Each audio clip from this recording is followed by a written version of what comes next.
Hello, toxic masculine women deformed by testosterone. Let's talk about politics today. The American government since 9/11 has been working hard to keep the public's trust at a decent percentage. After September 11th, many surveys showed very low numbers for trust in the government. By July 2003, it had returned to pre-September levels, at 36% of Americans indicating they trusted in the government. I'm getting this from a book I'm reading called We the People, 8th edition, by Benjamin Ginsberg, Theodore J. Lowy, and Margaret Weir. Oh my god, I just noticed on this book the woman's name is printed last. Goddamn patriarchy. In the book it says, by 2009, the people's trust in the government had plummeted again because of the bank bailouts in 2008. On page 8 and continued on page 9 it says, ordinary people have a growing sense that they can't get heard and the government is not run for the benefit of all people.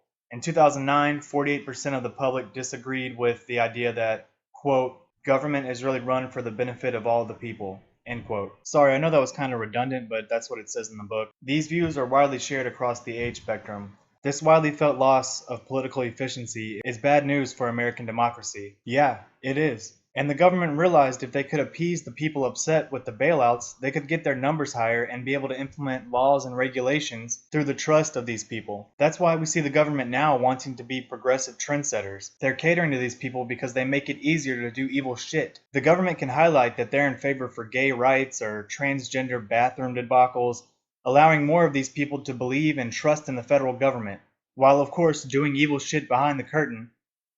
And these people are more likely to agree and allow the government to do this evil shit because, well, the government was right about the bathrooms.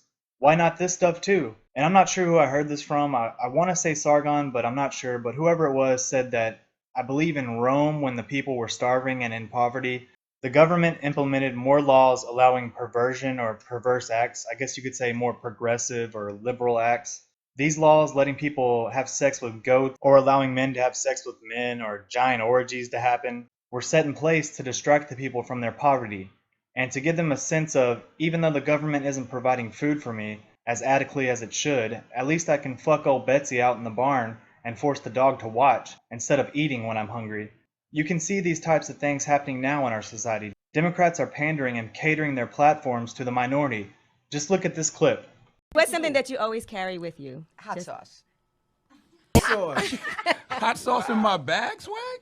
Hot sauce. Really? Yes. Now listen, I yes. just want you to know, people are going to see this and say, okay, she's pandering to black people again. Okay.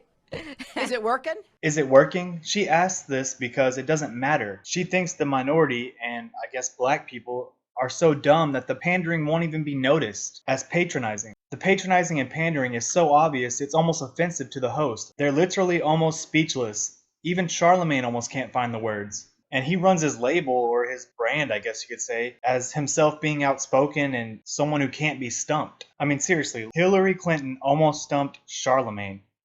Wow. And the bad thing is, shit like this is working.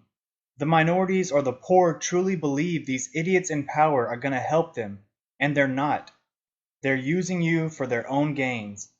In the book, We the People, which I've been reading and I've been telling you about, on page 5 in chapter Trust in the Government, it says, quote, different groups vary somewhat in their levels of trust. African Americans and Latinos express more confidence in the federal government than do whites. But even among the most supportive groups, more than half do not trust the government, end quote. It's funny, in this sentence, the writers capitalize African Americans and Latinos, but not whites. That's weird. So think to yourself, why do African Americans and Latinos trust in the federal government more than whites? Are they doing something special for them? Who knows? Anyway, this is it for me in the video. I want you to critically analyze why the government is pandering so hard and so obviously to the minority. Later. Like, subscribe, and all that. Donate to my Patreon if you want. It really, really helps me. I was recently hit by a distracted driver who totaled my truck, and his insurance is trying to deny liability. So anything you can give or do so helps me out. Helps me out more than you can imagine. Thank you, and thanks for listening.